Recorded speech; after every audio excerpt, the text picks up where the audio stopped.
तो हमने पिछले बार ज़रा हमको गैप हो गया थोड़ा, क्योंकि कुछ शादियाँ थी टेम्बुरनी में, मंठा में, तो थोड़ा सा गैप हो गया इस बार। और थोड़ा सा हम पहले का रिवीजन लेते हैं कि पहले हमने क्या क्या कौन सा लेक्चर सुने थे। तो पिछले बार जो हमने लेक्चर सुने थे वो था कुरुक्षेत्र में वृंदावन वासियों का कृष्ण और बलराम से मिलन। तो कुछ द्वारकावासी भी थे और वृंदावन वासी भी थे। ये दोनों के दोनों कहाँ पे आए? कुरुक्षेत्र में आए। और कुरुक्षेत्र में आकर के वो सब बहुत उत्साहित थे, क्योंकि उनको श्री कृष्ण और बलराम से मिलने का मौका मिला 100 सालों के बाद। तो जो हमने प्रभु जी पिछले बार डिस्कशन किया था कि ये हमारा जो मिलन हुआ इनका, ये युद्ध के पहले था या युद्ध के बाद था, तो मैंने फिर कंफर्म किया वरिष्ठ भक्तों से, वो युद्ध के पहले का ही था। पहले युद्ध के बाद तो फिर दुर्योधन और सभी लोग मारे गए थे। ये जो मिलन था उनका युद्ध के पहले का ही था, ये कंफर्म है। अब उसमें जो बता रहे थे ना कि कृष्ण भगवान की उम्र कितनी है, वो वाला एक विषय हम बाद में देखेंगे, लेकिन ये जो प्रसंग था पहले का, युद्ध के पहले का, तो उसमें ऐसा बताया जा रहा था कि सभी ऐसे थोड़े बड़े उम्र के लोग थे वहाँ पे, जो भी मिलने के लिए आ रहे थे कुरुक्षेत्र में, सबकी एज काफ़ी ज़्यादा हो गई उसमें जब ये मिलने के लिए। तो हमने लास्ट में, आपको ध्यान होगा, हमने बताए थे कि भगवान सबको मिलते हैं, फिर लास्ट में गोपियों को मिलते हैं। तो भगवान जब गोपियों को मिलते हैं तो भगवान जब गोपियों का भाव कैसा रहता है? गोपियों का भाव ऐसा रहता है कि वो भगवान के ऐश्वर्य भाव को स्वीकार नहीं करते। भगवान वहाँ पे कैसे आते हैं? भगवान वहाँ पे द्वारकाधीश बोल करके आते हैं, लेकिन गोपियाँ द्वारकाधीश के साथ द्वारका जाना नहीं चाहती। वो कहाँ जाना चाहती है? वो भगवान को लेकर के किधर लेकर के जाना चाहती है? वो वृंदावन में लेकर के जाना चाहती है। तो वो जो भाव है गोपियों का, तो वो जो रथ यात्रा है, जगन्नाथ रथ यात्रा, ये वही वाला भाव है। तो इसमें क्या करते हैं? भगवान जगन्नाथ जी जो है वो कहाँ पे है? वो द्वारकाधीश के रूप में है। और गुंडीचा मंदिर जो है वो क्या है? वो वृंदावन। और वो जितने जो भक्त है वो क्या कर रहे हैं? भगवान को कहाँ से कहाँ लेकर के जा रहे हैं? ऐश्वर्य भाव से निकाल करके भगवान को माधुर्य भाव में लेके जा रहे हैं।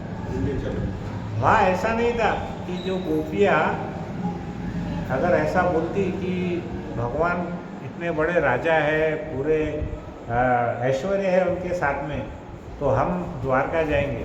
जैसे आज की हम दुनिया में देखते हैं कि कोई भी लड़की को अगर लड़का चाहिए तो लड़की के जो फैमिली वाले क्या करते हैं? उसका बैंक बैलेंस देखते हैं, उसके पास खेती कितनी है, उसके पास काम कितना है, उसकी पगार कितनी है, हा? और घर में क्या क्या उसके पास में है, वो वैसा भाव देखते हैं। तो वहाँ पे कैसा है? वो प्रेम माधुर्य का भाव है। तो ये जो भाव है बहुत उच्च कोटि का है। इसलिए सभी शास्त्रों में गोपियों का जो भाव है भगवान के प्रति, वो सबसे बड़ा भाव जो है, सर्वोच्च स्तर का जो भाव है, वो किसका है? गोपियों का है। तो हमने ये कथा पिछली बार हमने ये यहाँ तक का सुना था, है ना। अब इसके बाद क्या होता है कि ये जो प्रभु जी है, मतलब हमारे भगवान है, और जितने भी ये लोग तो मिल गए, लेकिन कृष्ण के साथ में कितनी रानियाँ और कितने लोग आए थे वहाँ? 16,108, है ना। इतने पूरे दाम्पत्य को लेकर के, उतने पूरे रथ, उतने पूरे हाथी, उतने घोड़े, हम तो ऐसा सोच भी नहीं सकते। 16,108 रथ, रानियाँ और उनके साथ उनके बच्चे, वो पता नहीं कितने लोग होंगे, इसका वर्णन है लेकिन भागवतम। तो वो सब लेकर के आते हैं। तो क्या होता है? वो सबसे उनको मिलने की उत्सुकता रहती है। तो जो द्रौपदी रहती है, द्रौपदी को बहुत इच्छा रहती है, हस्तिनापुर की द्रौपदी, जो 5 पांडवों की पत्नी रहती है, उनको बहुत इच्छा रहती है कि ये जो रानियाँ हैं, ये रानियों का विवाह कृष्ण से कैसे हुआ। पहले कोई ऐसा मोबाइल तो था नहीं, या व्हाट्सअप नहीं था कि भाई हमारी शादी ऐसी ऐसी हो गई करके, है ना। कोई फ़ोन भी नहीं था। तो ये जो कथा है, ये कथा अगर कोई जिसकी शादी अगर कृष्ण भगवान के साथ हुई तो उसके मुख से जो वो कथा बताने वाली है, वो जो कृष्ण भगवान की रानी, तो उसका आनंद सुनने का कुछ अलग ही है ना। तो इसलिए द्रौपदी जी क्या करती है, सभी रानियों को पूछती है कि आपका विवाह कृष्ण के साथ में कैसे हुआ, तो कृपया हमको सब बताइए। इसके पहले क्या होता है कि कृष्ण पहले वहाँ पर जब द्रौपदी और रानियों का आपस में जब वार्तालाप होता है, उसके पहले क्या होता है, कृष्ण गोपियों के साथ बातचीत करने के बाद में और उनको आशीर्वाद देने के पश्चात श्री कृष्ण क्या करते हैं, उनके जो बड़े भैया है महाराज युधिष्ठिर, उनको जाकर के मिलते हैं और उनके जितने भी संबंधी है उनसे उनकी कुशलता के बारे में पूछते हैं। जैसे हम किसी के घर जाते हैं, उन्होंने कैसे कहा हाथ भरा है उनका, हम ऐसा पूछते हैं ना उसको। तो वैसे ही उन्होंने क्या किया, जितने भी उनके सगे संबंधी थे उनको पूछा, महाराज युधिष्ठिर को पूछा कि आप कैसे हैं। अब देखिए यहाँ पर अगर कोई हमसे बड़े भक्त अगर हमारा हालचाल पूछते हैं, या महाराज का भी हमारा हालचाल पूछते हैं, मान के चलो ऐसा इमेजिन करो, परम पूज्य रामनाथ महाराज हमको कहीं मिल गए और उन्होंने पूछा, अरे प्रभु जी आप कैसे हो, तो उसका उत्तर कैसा देना चाहिए वो हमको सीखना है। अभी भगवान कृष्ण जो स्वयं भगवान है, उन्होंने क्या किया, उनको प्रश्न जब पूछा तो उन्होंने उसका उत्तर, युधिष्ठिर महाराज ने उसका उत्तर कैसा दिया, उन्होंने बोला कि प्रभु कृष्ण भावनामृत में स्थित महान व्यक्ति सदैव आपके चरण कमलों का स्मरण करते हैं।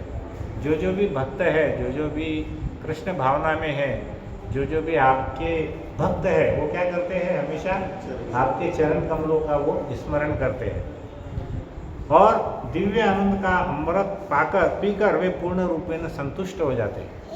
अब देखिए हमको जो चीज़ फुकट में मिल रही है हमको उसकी वैल्यू नहीं है, बराबर है। अभी हम कृष्ण भावना का अमृत पान कर रहे हैं तो हमारा ध्यान भटक रहा है इधर, बराबर है। लेकिन शुरू में जो कड़वा रहता है ना, बाद में वही अमृत के समान रहता है, और शुरू में जो अमृत जैसा लगता है बाद में वो कड़वा लगता है, बराबर है ना। अभी देखो कोई आदमी जब शराब के नशे में शराब की दुकान पर जाता है, शुरू में उसको कैसा लगेगा, उसको बड़ा मज़ा आता है कि अरे मैंने बहुत बढ़िया पिया, अभी जितना मेरा बजट है उससे ज़्यादा पी लेता है, लेकिन बाद में गिरता किधर है, वो किसी नाली में जाके गिरता है, बराबर है। और कई प्रकार के पशु भी उसके ऊपर में कुछ न कुछ क्रिया करते रहते हैं, तो बाद में उसको एहसास होता है अरे मैंने बहुत गलत किया। और अब हम मान के चलो कि कृष्ण कथा सुनने के लिए आ रहे हैं, तो हमको लगता है अरे क्या प्रभु जी, इतना मई का महीना है, अभी इतनी गर्मी, इतना गरम पूरा रूम हो रहा है, हाँ खूब लगना है आपल्याकडे, कशाला जायचं तिकडे, हाँ ये है वो है, ऐसा हम 100 बहाने निकालते हैं।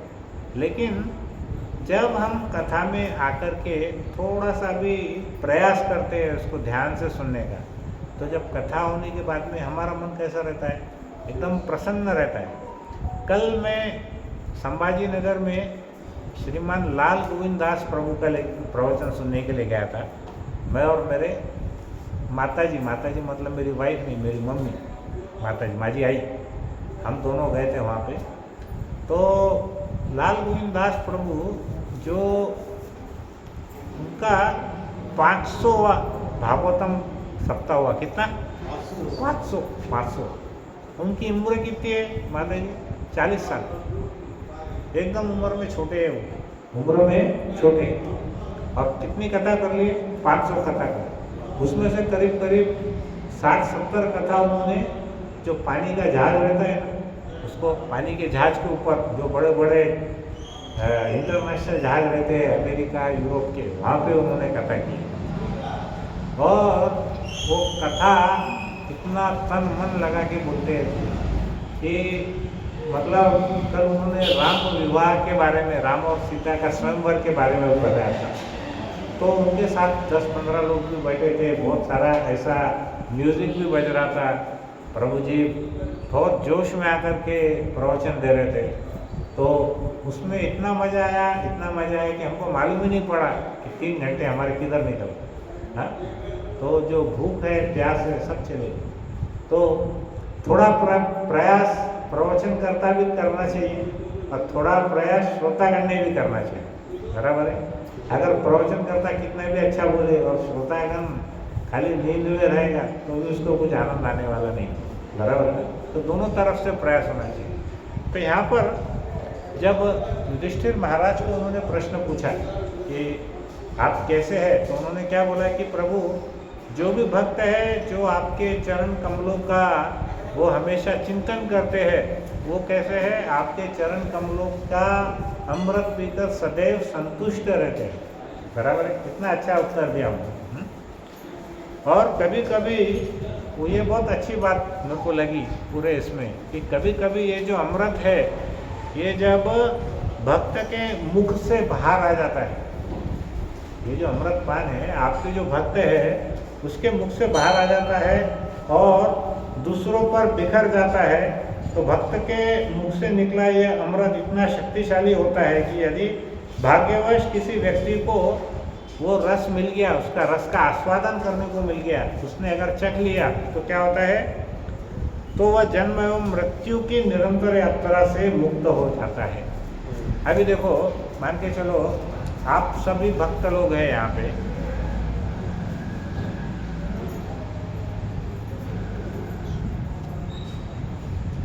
आप सभी भक्त लोग हैं। अगर मान के चलिए कुछ भक्तों के मन के अंदर अगर भगवान की कृपा हो गई और उनका मन अगर ऐसा लगने लगा कि हम हमेशा कृष्ण की ही कथा के बारे में बात करेंगे, तो क्या होता है, जब उनके मुख से वो जो अमृत निकलता है बाहर कृष्ण कथा का, वो जब दूसरे भक्त सुनते हैं, तो जो दूसरे भक्त है उस कथा का इतना रसास्वादन करके वो उसके अंदर में मग्न हो जाते हैं कि उनको बिना कुछ प्रयास किए ही भगवान का वैकुंठ धाम प्राप्त होता है। ऐसा कौन बोल रहे हैं? युधिष्ठिर महाराज श्री कृष्ण जी को बोल रहे हैं कि अगर आपके भक्त आपकी कथा के बारे में बोलते रहेंगे तो उनका जो मुख से जो अमृत निकलेगा और वो जो श्रोता ने अगर उसको सुन लिया तो वो रस इतना ज़्यादा प्रबल रहता है कि जन्म मृत्यु के चक्र से वो व्यक्ति मुक्त हो जाता है। हाँ? तो हमको देखना है, अभी हम देखते हैं कुछ लोग जो सीनियर भक्त है, डिवोटी है, वो हमेशा कुछ भी बात करो घूम फिर के वापस वो कृष्ण की कथा पे ही आ जाते हैं। मैंने मेरी बहन को देखा, अभी उनकी ब्राह्मण दीक्षा हो गई, उसको मैं कुछ भी बात करता हूँ या मेरे से कुछ भी बात करती है तो घूम फिर के वो कहाँ पे आती है? कृष्ण कथा पे आती है। वो मेरे को बोलती है कि भैया आपने ये लेक्चर सुने क्या, आपने ये सुने क्या, इसका मीनिंग ऐसा था, इसका मीनिंग ऐसा था। तो मतलब उनकी दुनिया जो है वो सिर्फ कृष्ण के आजू बाजू घूमते रहती है। वैसे भी देखो, ये जो मास है इसको क्या बोलते हैं? अधिक मास, यानी पुरुषोत्तम मास, है ना। पुरुषोत्तम मास में भगवान क्या बोलते हैं, 3 साल के बाद ये एक मास आता है, 1 महीने का, जो हर साल में 10 से 11 दिन एक्स्ट्रा हो जाते हैं। उसको कॉम्पनसेट करने के लिए 3 साल के अंदर में अगर 10-10 दिन पकड़ेंगे 3 साल के, तो कितना हो गया? 30 दिन हो गया। तो 30 दिन ये जो एक्स्ट्रा चले गए, इसका क्या है, कोई अधिष्ठात्री देवी या देवता नहीं है। जैसे हर मास का एक देवता रहता है, एक अधिष्ठात्री देवता या देवी रहती है। ये जो मास है 3 महीने के अंदर, इसका कोई देवी देवता है ही नहीं। तो क्या हुआ, जो अधिक मास था वो भी एक पुरुष के समान और ऋषि मुनियों के पास पहुंचा और उसने बोला कि प्रभु, ये मेरे को तो जैसे जाति से बाहर निकाल दिए, क्योंकि मेरा नंबर कब आता? 3 साल में एक बार आता। तो मेरा कोई अधिष्ठात्री देवी देवता कुछ भी नहीं है, तो मुझे कोई स्वीकार भी नहीं करता। तो देखो, कुछ लोग इसको बोलते हैं मल मास। मल मास यानी क्या है? जो मल मूत्र हम त्याग कर रहे हैं, उस प्रकार का गंदा महीना। ऐसा भी लोग उसकी स्टैंप मार दिए कि इस महीने में कोई भी शुभ कार्य नहीं है, शादियाँ नहीं है, कोई घर भरने नहीं है, ऐसा कुछ भी प्रोग्राम वहाँ पर नहीं होता है, बराबर है। तो वो क्या करे, ऋषि मुनियों के पास गए और ऋषि मुनियों ने बोला देखो ये जो ब्रह्मांड के विधाता है वो तो भगवान है, नारायण कृष्ण है, आप उनसे जाकर के मिलो कि वो क्या करने वाले हैं। तो अधिक मास बेचारा बहुत दुखी मन से गया भगवान के पास, बोला कि प्रभु मेरी तो बहुत दुर्गति हो रही है, कोई मुझे अपनाता ही नहीं है, मेरे महीने को जो कि 3 साल में एक बार आता है उसको क्या बोलते हैं, मलमास बोलते हैं, मतलब एकदम खराब नाम देते हैं। तो प्रभु ने उनको बोला कि जाओ इस बार यहाँ से आगे इस महीने को मैं मेरा नाम देता हूँ। तो उन्होंने उसका नाम दिया पुरुषोत्तम, है ना, तो इसलिए उसको क्या बोलते हैं, पुरुषोत्तम मास। तो वैसे भी आप देखेंगे वास्तव में भगवान के ही एक अवतार, वो कौन है, श्री रामचंद्र। वो कौन है, मर्यादा पुरुषोत्तम भगवान रामचंद्र। तो इस बार आप देखेंगे ये इस महीने में ज़्यादा करके सब जगह पे राम कथा ही हो रही है। अभी कल मैं जब जाके आया था वहाँ पे एक लाल गोविंद प्रभु जी की वो भी राम कथा थी। जालना में 21 तारीख से एक वृंदावन के बहुत बड़े प्रभु जी आ रहे हैं, इस्कॉन के नहीं है वो शायद, लेकिन वो 21 तारीख से कुछ 27 तारीख तक उनका रहेगा प्रोग्राम। वो भी जो कर रहे हैं राम कथा पे ही कर रहे हैं। तो यहाँ पर क्या है, भगवान मर्यादा पुरुषोत्तम राम ने अपनी मर्यादा के बारे में हमको सिखाया कि हमको किस प्रकार की मर्यादा में रहना चाहिए। तो इसलिए ऐसा भगवान कहते हैं कि अगर कोई पुरुषोत्तम मास में जो भी कार्य करता है उसका 1000 गुना फल मिलता है। अगर आप 100 रुपये दान देंगे किसी को तो उसका फल कितना, 1000 गुना, वो 10,000 के समान। अगर आप एक माला बोलेंगे तो वो कितनी होगी, 1000 माला के समान। तो जिसको भी ऐसा लगता है कि भगवान की बातें सही है या भगवान में जो विश्वास करते हैं वो भगवान में विश्वास करते करके यहाँ पर इकट्ठा है, बराबर है। तो भगवान बोलते हैं कि ये जो मल मास है, ये जो पहले मल मास था, ये वास्तव में ये निर्मल मास है। यहाँ पे हमारा हृदय निर्मल होना चाहिए। निर्मल मतलब इसमें कोई गंदगी नहीं रहना चाहिए पूरे महीने में। तो जितना हो सके सुबह हम प्रातः जल्दी ब्रह्म मुहूर्त में उठ करके स्नान करके भगवान का जप माला करें, मंगल आरती करें, भगवान को भोग लगाए। और जिन जिन भक्तों से अगर उनके प्रसाद के बारे में कंट्रोल है, जो 3 टाइम खाते हैं वो 2 टाइम खाए, जो 2 टाइम खाते हैं वो 1 टाइम खाए, कोशिश करें। अगर नहीं होता तो कोई बात नहीं, लेकिन माला ज़्यादा से ज़्यादा है ना, माला ज़्यादा से ज़्यादा करें। तो इस बार कम से कम जो भी माता जी है, प्रभु जी है, जो अभी तक माला भी चालू नहीं किए, उन्होंने प्रण करना चाहिए कि ये जो पुरुषोत्तम मास है, इस मास में हम कम से कम 4 माला करें, है ना। ऐसा एक प्रण हमको करना चाहिए। और जो भक्त 8 माला करते हैं वो 16 माला करें, 16 माला वाले 24 माला या 32 माला करें। देखो एक्चुअली क्या होता है मालूम है, हमको लगता है कि हम बहुत बिजी है, हमारे पास टाइम नहीं है, लेकिन आप देखो पूरा दिन निकलने के बाद फिर हम जब दूसरे दिन सोचते हैं कि कल की माला हमारी रह गई, तो फिर हमको लगता है कि अरे उतना तो काम नहीं था, उतने बिजी भी नहीं थे।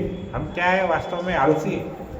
हम बिजी नहीं है, हम क्या है, आलसी है। हम उसको टालम टोल करते रहते हैं। तो हमको हमारा आलस से थोड़ा दूर रखना पड़ेगा। तो यहाँ पर भगवान के प्रशंसा के बारे में युधिष्ठिर महाराज कहते हैं कि आपका श्रवण करने मात्र से जो आपका विस्मरणशीलता, मतलब आपको जो भूलने की आदत है, वो आदमी क्या होता है, उसका अंधकार तत्काल ही नष्ट हो जाता है। अतः उसके लिए कोई दुर्भाग्य की संभावना ही नहीं है। मतलब जो कृष्ण भावना में रहता है उसको दुर्भाग्य आता ही नहीं है, उसको हमेशा सौभाग्य ही रहता है, बराबर है। ऐसा युधिष्ठिर महाराज कहते हैं। और वो बोलते हैं कि जो आपकी लीलाओं का श्रवण करता है और आपके साथ हमेशा संलग्न रहता है, उसको कुछ भी कष्ट या दुख नहीं आता है। वास्तव में ऐसा नहीं होता, कष्ट और दुख तो आते ही है। अब जैसे डॉक्टर के पास गए हम, तो डॉक्टर क्या करता है, हमको पेन किलर देता है, हमारा दुख दूर नहीं होता। वो जो बीमारी है या वो जो दुख है जड़ से जाता है क्या, नहीं जाता है, लेकिन उसको सहन करने की शक्ति हमारे अंदर आती है, बराबर है। अभी हम समझो किसी का बहुत कमर में दर्द है, डॉक्टर के पास गए, डॉक्टर ने दवाई दिया, तो एक 2-4 गोली से उसका परमानेंट कमर का दर्द नहीं जाने वाला, लेकिन उसका दुख उतना जो दर्द है वो कम होता है। वैसे ही क्या होता है, भगवान के साथ में जब हम संलग्न रहते हैं तो भगवान हमको कष्ट सहन करने की शक्ति देते हैं, और उसके बाद क्या होता है, वो सहन शक्ति हमारी इतनी बढ़ जाती है कि दुख में भी हमको फिर दुख महसूस नहीं होता। तो यहाँ पे युधिष्ठिर महाराज कहते हैं, हम आपके प्रति पूर्णतः समर्पित है और हमारे लिए आपके चरण कमलों के अतिरिक्त अन्य कोई आश्रय नहीं है। देखो, पूरे महाभारत में हमने देखा कि भगवान ने पांडवों को सैकड़ों बार बचाया है ना, बचपन से लेकर के उनके युद्ध तक। सब जो 5 पांडव बचे वो क्यों बचे? कृष्ण की कृपा से बचे। वो तो बचपन में ही भीम को जहर दे दिए थे, लाक्षागृह में आग लगा दिए थे, जितने प्रकार के उनको 14 साल का वनवास, 1 साल का वो अज्ञातवास, उसमें भी वो पकड़े गए थे, लेकिन हर बार भगवान ने उनको बचा लिया था। जब भीम के साथ में दुर्योधन का युद्ध हुआ था, तभी भगवान ने उसको बचाया। तो ऐसा हर समय उन्होंने बचाया। तो वो बोलते हैं कि हम अपने सौभाग्य के प्रति पूरी तरह से आश्वस्त है। ऐसा कौन बोलते हैं? युधिष्ठिर महाराज बोलते हो। सभी मुक्त आत्माओं का परम लक्ष्य है, और वो ये बोलते हैं कि आपकी शरण में व्यक्ति के लिए कुछ भी दुर्भाग्य नहीं हो सकता। तो इस तरीके से क्या हुआ कि श्री कृष्ण युधिष्ठिर महाराज को मिलने के बाद वहाँ जितने भी अतिथि आए थे उनसे सबसे मिले, और फिर बाद में क्या हुआ कि वहाँ पर पांडव और ये जो द्वारकावासी थे यदुवंश, वो दोनों भी मिले। तो उनको मिलने के बाद में, कई सालों के बाद में मिले, तो वो बहुत प्रसन्न हुए एक दूसरे को मिल करके। तो पांडव और द्वारकावासियों में कॉमन चीज़ क्या थी? पांडवों के हस्तिनापुर में और द्वारकावासियों में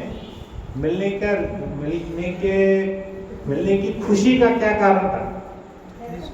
कृष्ण। दोनों के बीच में कॉमन चीज क्या है? भगवान कृष्ण है। कृष्ण और बलराम, तो दोनों के कारण वो दोनों बहुत ही प्रसन्न हो गए मिलकर के। और उन्होंने क्या किया, बाद में जो द्वारका की महिलाएं थी वो आपस में कृष्ण की दिव्य लीलाओं की चर्चा करने लगी। तो इसी समय क्या हुआ, सबसे पहले द्रौपदी ने, द्रौपदी कौन है, किनकी पत्नी है द्रौपदी? 5 पांडवों की पत्नी है ना। तो ये कहाँ रहते हैं? हस्तिनापुर में रहते हैं। तो उसको बहुत जिज्ञासा हुई कि भगवान ने जो इतने सारे 16,108 रानियाँ साथ में लेकर के आए। अब आप ऐसा इमेजिन करो कि यहाँ पे 16,108 रानियाँ, उनके बच्चे, उनका पूरा परिवार, ये मट्टा से लेके जालना तक पूरा सवारी जा रही। हाँ प्रभु जी, रास्ते में। और वहाँ पर आने के बाद वो अगर हमारे कोई कुटुंब द्रौपदी कृष्ण को भाई के समान मानती है, उनके साथ शादी हुई, तो नेचुरल है ना उनको जिज्ञासा होना कि भाई ये लोग क्या, कैसे शादी किए, मतलब श्री कृष्ण ने और इन्होंने क्यों शादी की थी। तो उनको बहुत जिज्ञासा हो गई। तो उन्होंने क्या किया, द्रौपदी ने सभी रानियों को, जो प्रथम 8 रानियाँ थी, उनको पूछा कि हे रानी, आपने श्री कृष्ण के साथ में विवाह कैसे किया, क्यों किया? तो मुझे बड़ी जिज्ञासा है। मैं वो बता रहा था, पहले कोई फ़ोन कॉल भी नहीं था, व्हाट्सएप भी नहीं था कि लंबा एक मैसेज डालिए आमच्या विवाह असं असं झालं, तुम्ही आलात तर ठीक, नाही तर काही प्रॉब्लम नहीं, ऐसा काही नहीं। पहले मालूम ही नहीं पड़ा उनको किसके साथ में किसकी शादी हो गई जब, है ना। तो उनको बहुत जिज्ञासा थी। अच्छा, द्रौपदी ने रानियों को डायरेक्ट पूछा, क्योंकि देखो जिसकी शादी हुई वो जितना अच्छे से बता सकते, दूसरा थोड़ी कोई बता सके, बराबर है। और कृष्ण की जितनी भी शादियाँ हुई, सब शादियाँ कैसी थी? एकदम ऐसा तलवारबाजी वाली शादियाँ थी। ऐसे सिंपल शादी नहीं थी, किसी में कोई शर्त रखी हुई थी, किसी में युद्ध करना पड़ा, और बहुत सारे। तो ऐसे सब जितनी भी कहानियाँ हैं, वो सभी कहानियों पे हम एक लेक्चर भी दे सकते हैं, इतनी सारी कहानियाँ हैं। लेकिन अभी हम सब क्या कर रहे हैं, एक ही प्रवचन में हम सबको एक साथ बोलने का प्रयास कर रहे हैं, छोटी छोटी कहानियों को उसमें। तो सबसे पहले क्या हुआ, उन्होंने रुक्मिणी जी को पूछा कि अरे रुक्मिणी जी क्या है, सबसे मेन, सबसे प्रमुख रानी है भगवान। तो उन्होंने पूछा कि हे रुक्मिणी जी, आप बताइए कि आपका विवाह समारोह किस प्रकार हुआ और श्री कृष्ण ने आपको कैसे अपनाया, कैसे आपको ग्रहण किया। तो रुक्मिणी बोलने लगी, प्रिय द्रौपदी, वास्तव में क्या था कि मेरे जो पिताजी है उन्होंने एक स्वयंवर रचा था जिसमें जरासंध और अन्य राजकुमार चाहते थे कि मैं राजा शिशुपाल से विवाह करूं, बराबर है। शिशुपाल सबसे बड़ा कैंडिडेट था उस टाइम पे रुक्मिणी के लिए। तो जरासंध वृद्ध व्यक्ति थे। जरासंध कौन है मालूम है आपको? कंस के ससुर। हाँ, तो वो क्या करते थे, शिशुपाल को सपोर्ट करते थे, बराबर है। तो असुर असुर मेंटेलिटी, कंस भी वैसा, जरासंध भी वैसा, शिशुपाल भी वैसा, वो सब एक दूसरे को सपोर्ट करते थे। तो उन्होंने क्या किया कि राजा शिशुपाल से विवाह कराता है। उस विवाह समारोह में सभी राजकुमार आए। अब ऐसा समझो आप, बहुत बड़ा ऐसा पंडाल लगा, सब राजकुमार आए, शिशुपाल आ गया, जरासंध आ गया। वो तो अपनी सेनाएं भी लेके आ गए। उनको डाउट था कि अगर कृष्ण कभी गलती से आ गया और उसको उठा के ले गया तो हमको युद्ध भी करना पड़ सकता है। तो वो सब क्या है, अपनी अपनी छोटी छोटी सेना की टुकड़ी लेकर भी आए थे। वहाँ पर आए और वो क्या किए, सभी राजकुमार अपने अस्त्र और शस्त्र के साथ किसी भी प्रतिद्वंदी के साथ युद्ध करने के लिए तत्पर थे। रुक्मिणी जी इतनी सुंदर थी कि उनको पाने की लालसा सभी राजकुमारों में, और कोई भी ऐसा नहीं चाह रहा था कि रुक्मिणी किसी और से विवाह करे। तो तलवार वलवार लेकर के तैयार लेके खड़े हुए थे। और तथापि श्री कृष्ण के लिए यह कोई अद्भुत बात नहीं थी, क्योंकि जगत के सभी महान कार्य शूरवीर राजा भगवान के चरण कमलों के अधीनस्थ है। फिर भी क्या हुआ, उस समय श्री कृष्ण ने उनका अपहरण किस प्रकार किया, रुक्मिणी जी का। जैसे कोई झुंड में बकरी के बच्चे को एक कोई शेर उठा के ले जाता है, बराबर है। ऐसे जितने भी लोग थे उसकी तुलना कैसे बताई, निम्ना। मराठी में क्या बोलते हैं बच्चे को? हाँ, मराठी में बकरी के बच्चे को क्या बोलते हैं? हिंदी में वर्ड है मेमना, मराठी में भी मेमना ही है क्या? हाँ, बछड़ा। बछड़ा तो हिंदी है प्रभु, पिल्लू। ठीक है, जो भी है। तो जो बकरी का पिल्लू है उसको जैसे लेके जाते हैं ना, वैसे श्री कृष्ण ने क्या किया, और रुक्मिणी जी को बीच में से उठा करके वो लेकर के चले गए। फिर उसका जो भाई था रुक्मी, उसका भी बहुत बड़ा युद्ध हुआ। बीच में बलराम जी आए, बलराम जी के साथ युद्ध हुआ। कुछ क्या हुआ कि कृष्ण तो रुक्मी को मारने ही वाले थे, लेकिन रुक्मिणी ने बोले कि नहीं नहीं, वो मेरा भाई, आप उसको मत मारो। तो फिर भगवान ने क्या किया, उसका मुंडन कर दिए बालों का। तो वो ऐसा बोलते हैं कि किसी क्षत्रिय का अगर अपमान है तो उसकी मृत्यु से भी ज़्यादा बेकार है ना। तो उन्होंने ऐसा करके उसको छोड़ दिया। तो ये ऐसा उन्होंने कथा बताई रुक्मिणी जी ने। फिर उसके बाद में आई सत्यभामा। सत्यभामा बहुत ही ज़्यादा सुंदर राजकन्या थी। उनके पिताजी का नाम था सत्यजीत, और सत्यजीत का एक भाई था जिनका नाम था प्रसेन। हमने एक ये कथा पहले बहुत डिटेल में सुनी हुई है यहाँ पे, कि श्यामंतक मणि नाम का जो एक कथा थी ना, हमने पहले बोले हुए यहाँ पे बहुत टाइम पहले। तो ये वही वाली कथा है यहाँ पे। तो क्या होता है, जो उसका भाई रहता है प्रसेन, वो क्या होता है कि उसकी मृत्यु हो जाती है। तो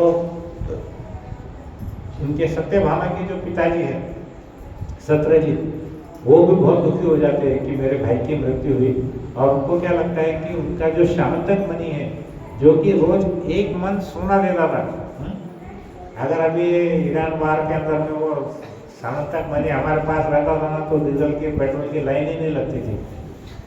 अभी मट्ठा आने का सबसे बड़ा चैलेंज क्या है, प्रवचन के लिए टाइम निकालना नहीं है, पेट्रोल पंप पे डीजल भरना सबसे बड़ा प्रॉब्लम है। अभी प्रभु जी ने मेरे को बोले कि हमको कथा लेने की, तो 2 दिन से मैं प्लान कर रहा हूँ कि डीजल का कौन सा पंप खाली। कल हम संभाजी नगर गए प्रभु जी, तो 30 पंप में खाली 2 पंप पे पेट्रोल डीजल था, और उस पर लाइन थी कम से कम 1-1.5 घंटे। तो पूरे मार्केट में भी ऐसे ही चालू है। तो आज सुबह मैंने हमारे ड्राइवर को भेजा, हमारा ड्राइवर जा करके किधर तो लाइन में लग के कुछ भर के लेके आएगा। बोला चलो आज का काम तो हो गया, कल का कल देखेंगे। तो वो उस समय मेरे को श्यामंतक मणि की याद आई। बोला अरे वो मणि अगर हमारे पास रहता, हमारे देश का कर्जा निकल जाता था पूरा बात।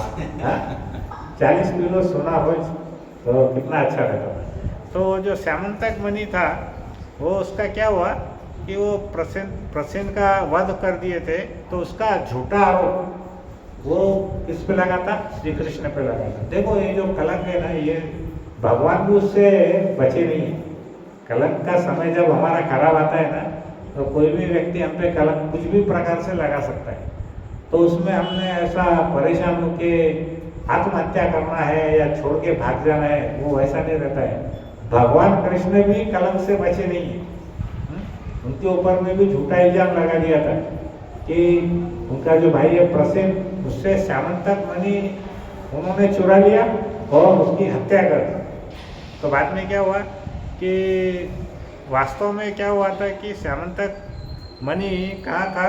वो जो एक जामवान जो थे, जामवान राम कथा में जो जामवान थे, वो त्रेता युग वाले जामवान कलयुग में भी थे, वो उनके पास में वो श्यामंतक मणि था।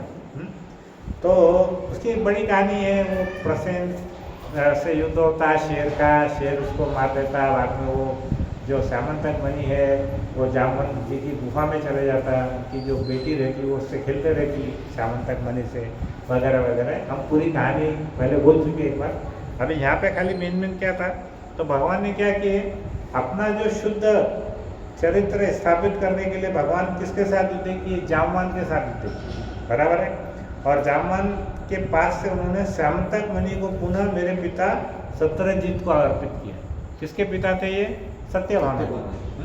उसको उन्होंने वो श्यामंतक मणि वापस ला करके दे दिया।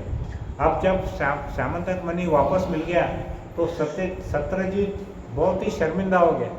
उसको लगा कि देखो मैंने इतने महान व्यक्ति के ऊपर में ऐसा झूठा इल्जाम लगाया। तो शर्म के मारे इतना पानी हो गया कि उसने श्यामंतक मणि तो भगवान को दिया ही दिया, साथ में अपनी माफ़ी मांगने के लिए उसने अपनी सबसे अधिक सुंदर पुत्री सत्यभामा का भी हाथ श्री कृष्ण के हाथ में दे दिया, ताकि भगवान कृष्ण उनको माफ़ कर सके, बराबर है। तो इस प्रकार से सत्यभामा का विवाह कृष्ण के साथ में हुआ। तो अपनी भूल का सुधार करने के लिए क्या, और जो सभी रानियाँ हैं वो बार बार कह रही है द्रौपदी को कि मुझ दासी को भगवान ने, मुझ दासी को श्री कृष्ण ने स्वीकार किया, ये मेरे जीवन का सबसे बड़ा सौभाग्य है। इसके बाद जब रुक्मिणी जी थी वो भी ऐसे ही शब्द बोली द्रौपदी को, अभी सत्यभामा है वो भी ऐसे ही शब्द बोली। उसके पश्चात क्या होता है कि तीसरी जो पत्नी रहती है भगवान की वो रहती है जामवती। जामवती वास्तव में किसकी पुत्री है? जामवान जी की। तो जब श्री कृष्ण वो जब श्यामंतक मणि को ढूंढते गए तो वो एक गुफा में गए। गुफा के अंदर में उन्होंने देखा बहुत ही जबरदस्त ऐसी रोशनी, सूर्य के समान रोशनी आ रही थी। और वहाँ पर देखा कि एक बालिका यानी एक लड़की उसके साथ में वो मोती श्यामंतक मणि के साथ में खेल रही थी। तो जब उन्होंने देखा श्यामंतक मणि यही है करके, तो फिर वो उस समय जब उन्होंने उस मणि को मांगा तो उसके पिता आ गए जामवान। जामवान जी बहुत क्रोधित हो गए और उन्होंने क्या किया, श्री कृष्ण के साथ में युद्ध किया। वो युद्ध कितने दिन चला? 27 दिन तक। जब 27 दिन तक वो युद्ध चला तो जामवान जी को लगा कि अरे इतना मेरे जितना शक्तिशाली तो मेरे प्रभु के अलावा मेरे से ज़्यादा कोई हो ही नहीं सकता। मेरे से ज़्यादा शक्तिशाली कौन है पूरी दुनिया में? मेरे प्रभु है। तो उनको श्री कृष्ण जब नहीं समझा, लेकिन जब उन्होंने ध्यान किया तो उनको समझ में आया कि ये और कोई नहीं है, ये कौन है? स्वयं भगवान रामचंद्र है।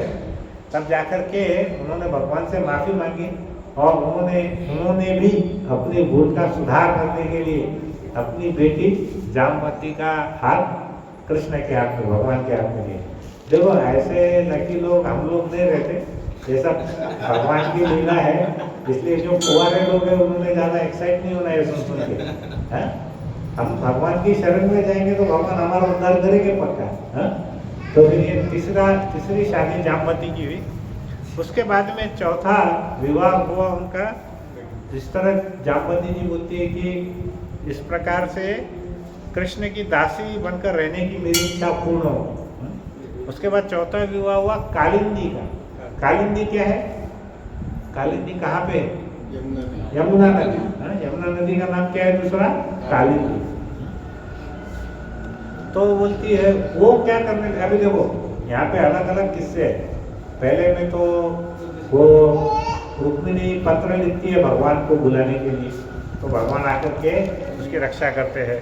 इधर सत्यभामा के केस में उसके पिताजी झूठा आरोप लगाते हैं, वो अपना आरोप कलंक हटाने के लिए जो युद्ध करते हैं, उससे उसको सुधारने के लिए वो सत्यभामा का हाथ कृष्ण को देते हैं। इधर जामवंत जी को लगता है कि अरे ये तो भगवान है, मैंने गलती से इतना 27 दिनों तक युद्ध किया, वो बहुत शर्मिंदा हो गए, उसके लिए उन्होंने अपनी पुत्री को उनका हाथ दिया। यहाँ चौथा अलग ही प्रकार है। कालिंदी जी क्या करती है, उनका कोई ऐसा पिता भाई या पुत्र ऐसा कुछ भी नहीं रहता है। कालिंदी को पता रहता है कि श्री कृष्ण ही मेरे आराध्य है, तो वो क्या करती है, वो बहुत ज़्यादा तपस्या करती है भगवान को प्राप्त करने के लिए।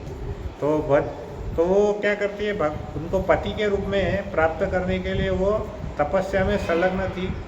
बाद में जब श्री कृष्ण को पता चलता है कि कोई मेरे लिए इतनी तपस्या कर रहा है, तो क्या करते हैं, अर्जुन के साथ में जाते हैं लेकर के उधर कालिंदी के पास, और उसको फिर वो क्या करते हैं, पत्नी के रूप में वो स्वीकार कर लेते हैं। और फिर वो बाद में श्री कृष्ण क्या करते हैं, यमुना तट से वो अपने महल में लेकर के आते हैं और अपनी एक पत्नी के समान उनका व्यवहार करते हैं। और इस प्रकार से कालिंदी कहती है कि मुझे भगवान की दासी बनने का सौभाग्य प्राप्त हो। ठीक है। उसके पश्चात नंबर आता है मित्रविंदा का। 5वां नंबर किसका है? मित्रविंदा का। वो बोलती है कि उसके पिताजी भी क्या करते हैं, स्वयंवर सभा में आयोजन करते हैं। स्वयंवर में बहुत से राजा आते हैं और सभी राजाओं को पराजित करके कृष्ण उस मित्रविंदा को वहाँ से उठा कर ले जाते हैं। जैसे यहाँ पे उपमा दिए है प्रभुपाद ने, जैसे एक सिंह कुत्तों के झुंड से किसी को बाहर ले जाता है, वैसा वो उसको सिंह के समान कृष्ण मित्रविंदा को वहाँ पर ले जाते हैं। और तब उनका भी भाई वैसा ही, जैसा रुक्मिणी जी का था वैसा ही किस्सा मित्रविंदा का भी था। वो भाई क्या करता है, वो युद्ध करना चाहता था, लेकिन बाद में वो भी पराजित हो जाता है। जैसे उधर रुक्मी पराजित हुआ, वैसे ही कहानी में मित्रविंदा का भाई भी पराजित हो जाता है। और वो बोलती है कि मेरी ये इच्छा है कि मैं प्रत्येक जन्म में श्री कृष्ण की दासी बन करके रहूं, प्रत्येक जन्म। तो ये हो गई 5वीं कहानी मित्रविंदा। 6वीं है यहाँ पे सत्या। सत्या के पिताजी का एक अलग ही किस्सा है। वो क्या करते हैं, उनको क्या लगता है कि मेरी जो पुत्री है उसके लिए बहुत ही एक ताकतवर व्यक्ति चाहिए, बहुत ही ज़्यादा। तो क्या करते हैं, उनके पास में बैल रहते हैं, 7 बैल। वो 7 बैल इतने खूंखार रहते हैं कि वो किसी के भी वश में नहीं आते। तो वो घोषणा करते हैं कि ये 7 बैलों के जो नाक में जो नकेल रखेगा और उनको अपने काबू में करेगा, उसी के साथ मेरी पुत्री का विवाह होगा, ऐसी वो शर्त रखते हैं।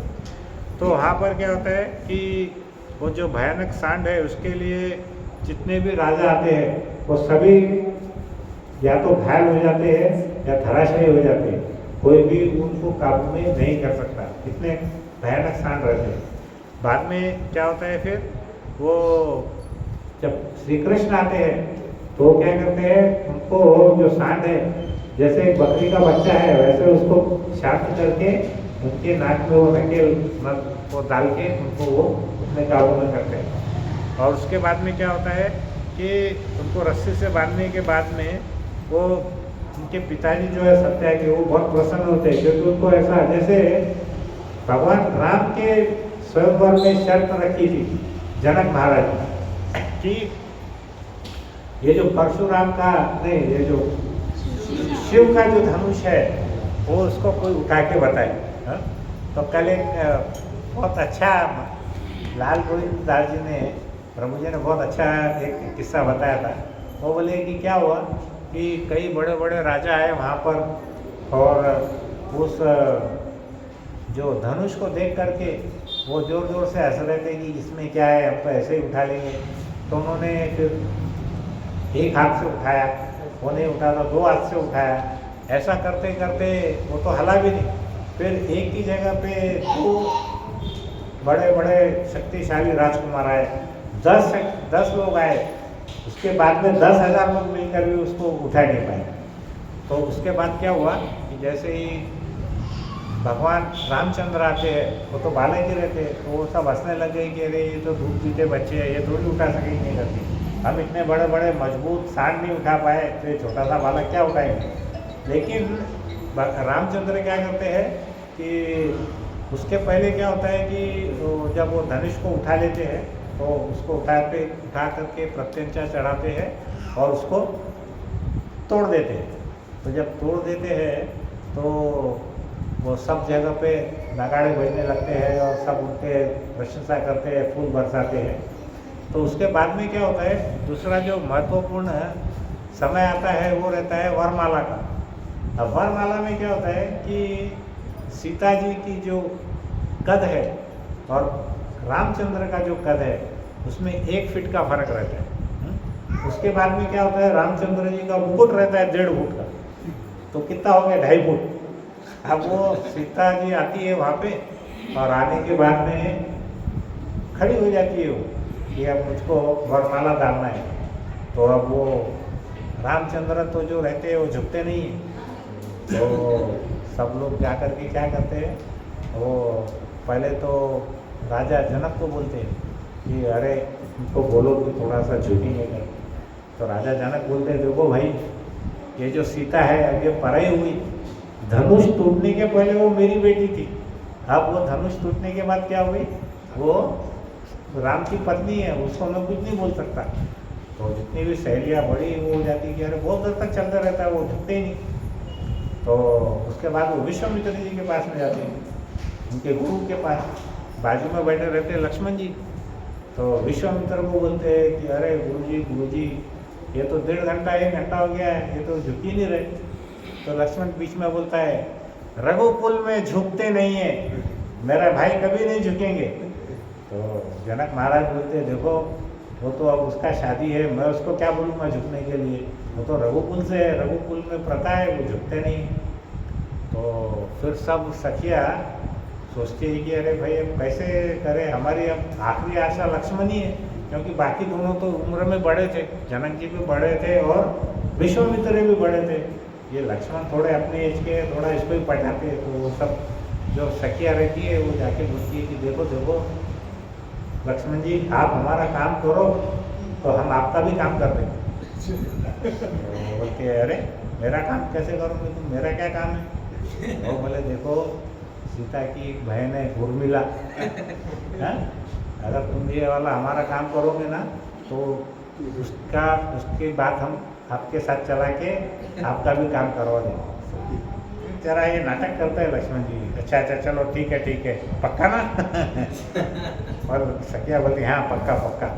और फिर ये लक्ष्मण को बोलते, वो बोलते हैं कि ठीक है मैं कुछ करता हूँ।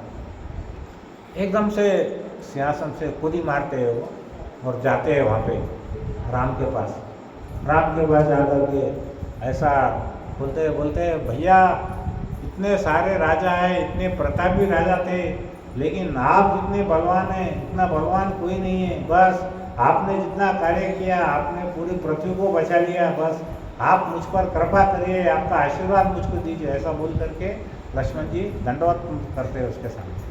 अब वो जब जैसे ही दंडवत करते हैं तो नेचुरल है ना, कोई हमारे सामने झुकेगा तो हम दंडवत करेगा तो हम क्या करते हैं, उसको झुक के उठाते हैं ना।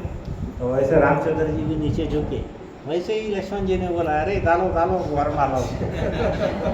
तो जैसे ही रामचंद्र जी नीचे झुके वैसे ही क्या हुआ, सीता जी ने वरमाला उनके गले में डाल।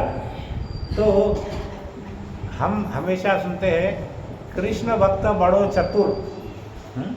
भगवान के भक्त कैसे रहते हैं, वैसे मन के निर्मल रहते हैं, लेकिन जहाँ पर चतुर होना है वहाँ पर वो चतुर भी रहते हैं। तो यहाँ पर ऐसी कथा आई थी। तो इस प्रकार से अलग अलग स्वयंवर की कथा जो हम बता रहे हैं उससे एक रिलेशन में हम ये कथा देखें। तो फिर सत्या की जब शादी हुई कृष्ण के साथ में, तो उसके पिताजी इतने प्रसन्न हुए कि उन्होंने क्या किया, हालांकि कृष्ण वो उनको किसी चीज़ की आवश्यकता है क्या, उनको किसी चीज़ की आवश्यकता नहीं है, लेकिन उनके पिताजी ने अपनी बेटी से वो इतना प्रेम करते थे कि उनको दहेज में उनको हजारों रथ और उसके बाद में हाथी घोड़े स्वर्ण आभूषण दिए। और इस प्रकार कृष्ण सत्या को लेकर के द्वारका पहुँचे और वहाँ पर बीच में अनेक राजकुमारों ने उनके ऊपर आक्रमण भी किया। तो भगवान जितनी बार भी अपनी पत्नी को लेकर के गए, रास्ते में लड़ते हुए ही गए, ऐसा बार बार उनको करना पड़ा। फिर उसके बाद में उनके एक मामा की लड़की भी थी, भतरा। अब देखो क्या हुआ कि हमारे बहुत सारे समाज में मामा की लड़की या बुआ की लड़की से विवाह करना मतलब बहुत ही अजीब सी बात है, लेकिन बहुत सारे जगह पर ऐसी, खास करके मामा की लड़की की शादी होती है। तो मैं जब एक बार पहले पूना में गया था पढ़ने के लिए, तो एक मैं कोई पेइंग गेस्ट जैसे एक रूम में रुका था। पेइंग गेस्ट, हम मेरे को हॉस्टल नहीं मिला था। तो पेइंग गेस्ट में जब मैं रुका तो उसके जो मालिक थे, मकान मालिक, वो उसने मिलाया ये ऐसे हमारी वाइफ है ये। बाद में मेरे को 2 दिन के बाद में मालूम पड़ा ये उसके मामा की लड़की। मैंने बोला अरे ऐसा कैसा, मामा की लड़की तो बहन रहती है ना, ऐसा कैसा शादी की है। तो मेरे लिए वो पहली बार बहुत बड़ा ऐसा आश्चर्य था कि ऐसा भी होता है। लेकिन फिर अब जब ये इस बार में आए कि हमने देखे कि भाई यहाँ पर भी भगवान ने ये वाला हुआ है, तो फिर शायद होता होगा वो। तो अभी कुछ लोग इसको मानते हैं, कुछ लोग इसको नहीं करते, है ना।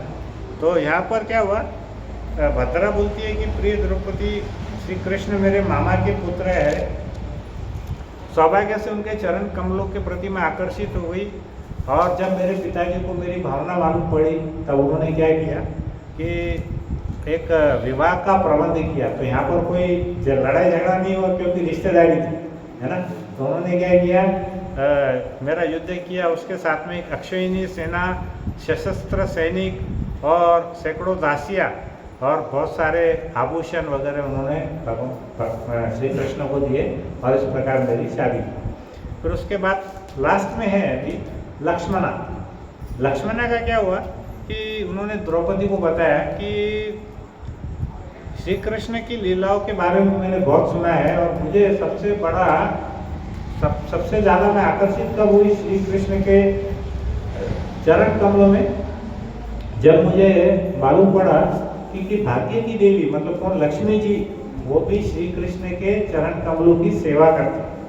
तो वो बात सुन करके लक्ष्मणा बहुत ही ज़्यादा आकर्षित हुई। जैसे जो हमारे चतुर कुमार है, चतुष कुमार, वो भगवान की भक्ति में कैसे आए, तुलसी का जो दल है, जब उन्होंने उसकी सुगंध सूंघी तुलसी की, तो उससे वो इतने आकर्षित हो गए कि वो भगवान के भक्त बन गए। वैसे ही यहाँ पर लक्ष्मणा का क्या हुआ, उसने जब सुनी कि भाग्य की देवी लक्ष्मी जी भी कृष्ण के चरण कमलों की दासी है, सेवा करती है, तो उसका भी बहुत इच्छा हुई कि मैं भी कृष्ण के दासी बनकर के मैं सेवा करूँ। और उसके बाद क्या हुआ, उसके पिताजी ने फिर एक शर्त रखी। अब शर्त कैसी थी, देखो द्रौपदी के स्वयंवर में शर्त क्या थी, एक मछली ऊपर घूम रही थी और उसको मतलब नीचे देख, उसको उसके आँख को भेदना था। यहाँ पर वही शर्त थी लेकिन उल्टी टाइप की। उसका जो प्रतिबिंब था नीचे एक जल में प्रतिबिंब था, उसको ढक के रखा हुआ था, तो जल में देख करके उसको भेदने का। तो ये लक्ष्मणा बोलती है द्रौपदी को, देखो आपके सब स्वयंवर में जो शर्त थी वैसी ही शर्त मेरे स्वयंवर में भी थी, लेकिन वो कैसी थी, थोड़ी और ज़्यादा मुश्किल थी। तो क्या हुआ, उस समय स्वयंवर में सब बड़े बड़े शूरवीर आए थे, जरासंध, शिशुपाल, भीमसेन, दुर्योधन, कर्ण सब आए थे। लेकिन वो क्या हुआ, वो मछली को वो भेद नहीं सके। बस बाकी जो छोटे मोटे राजकुमार थे उनसे तो धनुष बाण भी नहीं उठा, अब इनसे धनुष बाण उठा तो वो भेद नहीं सके, उसको धनुष को बाण नहीं चला सके। फिर उसके बाद में अर्जुन आए, तो अर्जुन ने क्या किया, उनको उठाया और निशाना लगाया, लेकिन उनका निशाना गलत लग गया। तो बोले कि कम से कम अर्जुन से निशाना तो भी लगा मछली के ऊपर कहीं तो भी, बाकी तो किसी से निशाना भी नहीं लगा। फिर क्या हुआ, उसके पश्चात में सब निराश होकर के अपने अपने स्थान पे बैठ गए। उसके बाद में श्री कृष्ण आए और श्री कृष्ण ने आकर के वो नीचे उसका प्रतिबिंब देखा जल में और निशाना लगा दिया, जो कि मछली की आँख में बराबर जा कर के लगा। तो उसके पिताजी बड़े प्रसन्न हुए। तो ऐसे अलग अलग तरीके के ये शर्त इसलिए रखते थे कि हमारा होने वाला जो दामाद है वो कितना वीर है, वो कितना तीरंदाज है, वो युद्ध में निपुण है कि नहीं है, ऐसी अलग अलग प्रकार की शर्तें थी। तो उसके अंदर में फिर जब वो पूरा वो उनका निशाना एकदम सही लगा, तो फिर वहाँ पे जितने पर धरती पर पुष्पों की वर्षा हुई और स्वर्ग के वासी आकाश में मृदंग बजाने लगे, ऐसा वर्णन है। तो सभी खुशियाँ मना रहे थे। उसके पश्चात में लक्ष्मणा बहुत ही सुंदर लग रही थी और वो नवीन रेशमी वस्त्रों से जब सज्ज होकर के सभी राजकुमारों के बीच में से वो श्री कृष्ण के जब पास पहुंची, तो वहाँ पर उनको स्वर्णमाला पहनाई और उसके बाद में उसने श्री कृष्ण को अपने पति के रूप में स्वीकार किया।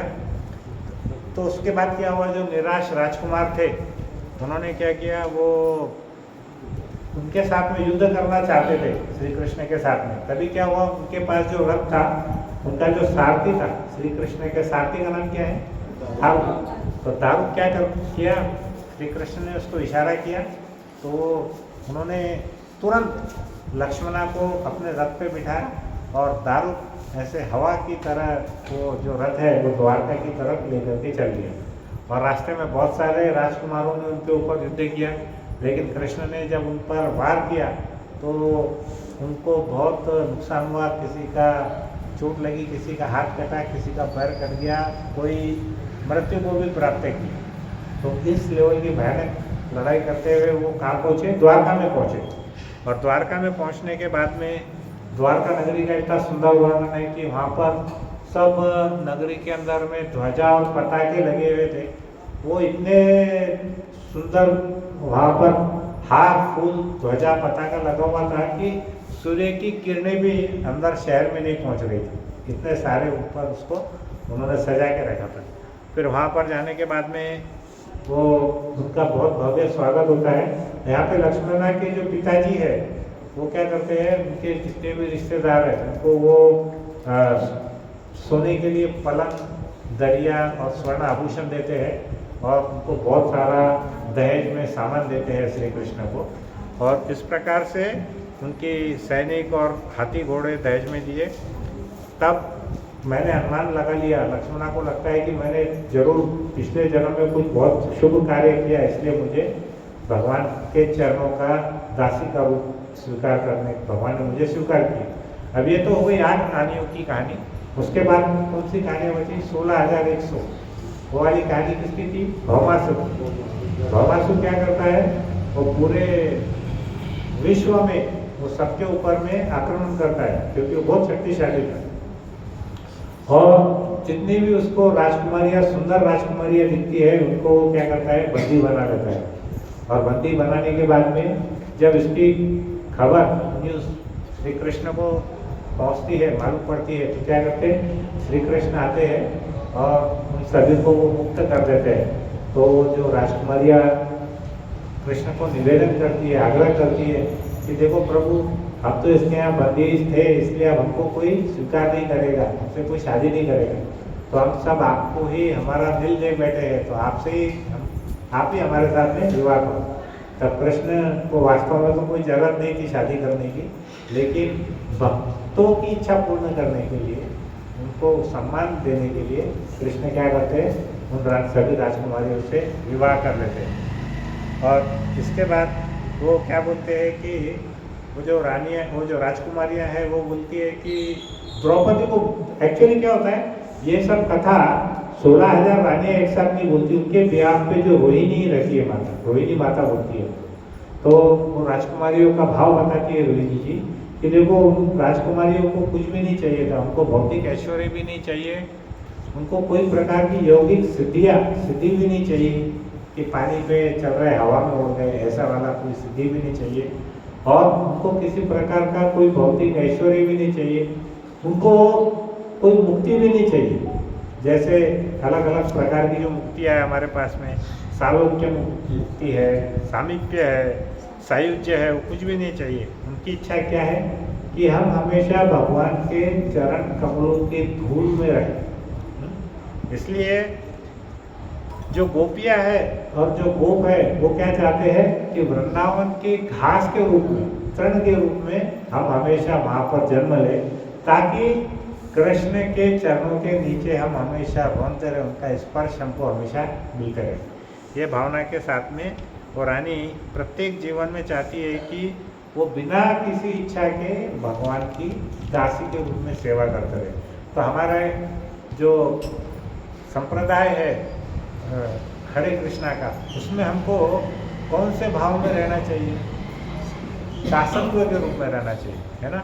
भगवान के सखा के रूप में, या भगवान के माता पिता के रूप में, या और जो अलग अलग प्रकार के है, इसमें साख्य भाव है, दास्य भाव है, उसके बाद में मित्र के रूप में, वो वैसा हमको कोई भी, या फिर माधुर्य रस, माधुर्य का रस तो गोपिया और राधा रानी ही ले सकती है, हमारी पात्रता नहीं है। तो हमको क्या करना है, हमेशा भगवान की सेवा हम किसी भी प्रकार से कैसे करें, उस भाव में हमको रहना चाहिए। तो यहाँ पर जो हमने 16,108 रानियों का जो भी वृत्तांत सुना उनके विवाह का, तो वो वाला जो सभी रानियों ने एक ही बात उसमें कॉमन थी, क्या कि हम सब भगवान की दासी के रूप में प्रभु ने हमको स्वीकार किया है। तो हम इस पुरुषोत्तम मास में हम चाहते हैं कि हम भी अपने आप को भगवान के दासत्व के रूप में, हम भगवान की रोज चाहे कितनी भी छोटी सेवा क्यों नहीं होती हम करें। आप अगर भगवान को भोग नहीं लगाती तो आप भगवान को भोग लगाएं। अगर आप भगवान का जो मंदिर है उसका झाड़ू से साफ सफाई मार्जन नहीं करती तो वो चालू करें। आप सबसे अच्छी उत्तम सेवा है हमको भगवान के नाम जप की है। कौन सा मंत्र है? हरे कृष्णा कृष्णा कृष्णा हरे हरे, हरे राम राम राम हरे हरे। तो सभी भक्तों का बहुत बहुत धन्यवाद, आप इतनी संख्या में यहाँ आए और इतने शांति से आपने प्रवचन सुना। बच्चों का सबसे ज़्यादा धन्यवाद, बच्चों ने कुछ भी आवाज़ नहीं की है। तो सब बच्चों के लिए 3 बार हरि बोल बोल करके उनका स्वागत करो।